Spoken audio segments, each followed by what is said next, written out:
Сегодня в Сунжинской национальной библиотеке особая поэтическая атмосфера. Здесь собрались те, для кого творчество Ахмеда Хамхоева не просто строчки в книгах, а живая, звучащая летопись ингушского народа. Наха пишел, вышел бедно, мял халирму силь бедно, мяха сидишь, хлви анна, сахал кибя, алгаймок. На вечере звучат слова о неоценимом вкладе поэта в национальную культуру. Отмечается, что песни на его стихи поются практически в каждой ингушской семье, на свадьбах и праздниках. Среди них особенно выделяют песню Лорсалида. Это уже давно народное достояние.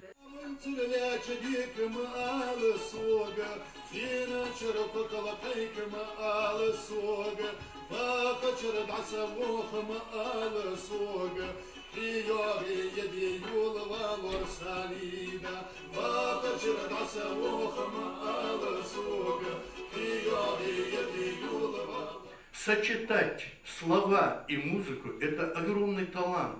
Не всякая музыка подходит к словам. Мы замечаем это особенно в последнее время, когда музыка сама по себе, а слова сами по себе. Но так, чтобы музыка органично сочеталась со значением поэзии, это огромный талант. Вот это было у Хамхоева Ахмеда.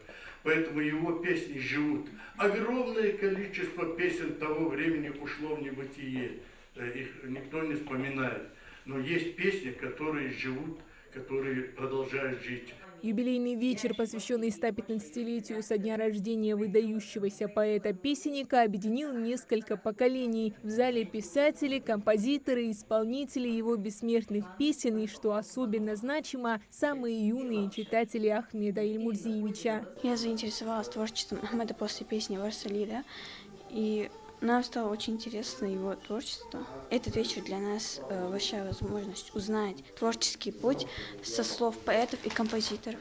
Разносторонняя творческая деятельность Ахмеда Хамхоева как певца, поэта и фольклориста – яркий расцвет долгого и вдохновенного труда человека, влюбленного в искусство. Не помешала ему творить даже полная потеря зрения. Ахмед – первый из ингушей, получивших звание заслуженного артиста РСФСР. Его ему присвоили в 1960 году. К тому времени член Союза писателей СССР Ахмед Хамхоев уже носил звание заслуженного артиста Чечено-Ингушетии. Это поэт-песенник, классик ингушской литературы, чье творчество известно нам со школьной поры, да и постоянно звучат песни на его стихи, поэтому его очень хорошо знают у нас в республике, да и не только, далеко за пределами нашей республики известно его творчество. Коллеги по цеху вспоминают не только о творчестве, но и о самом поэте, как о человеке скромном, мудром и бесконечно преданном своему делу. Я знал прекрасно Ахмеда.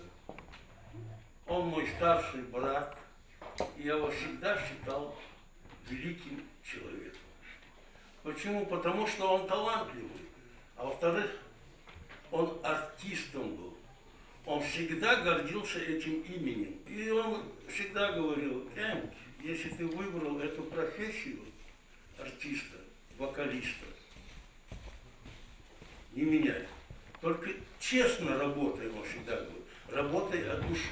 Юбилейный вечер вновь подтвердил простую и важную истину. Настоящее искусство не имеет срока давности. Песни и стихи Ахмеда Хамхоева остаются живым, пульсирующим нервом ингушской культуры. Они учат, воспитывают и объединяют. Хадиджа Ивлоева, Султан Магушков, Магаз, 24.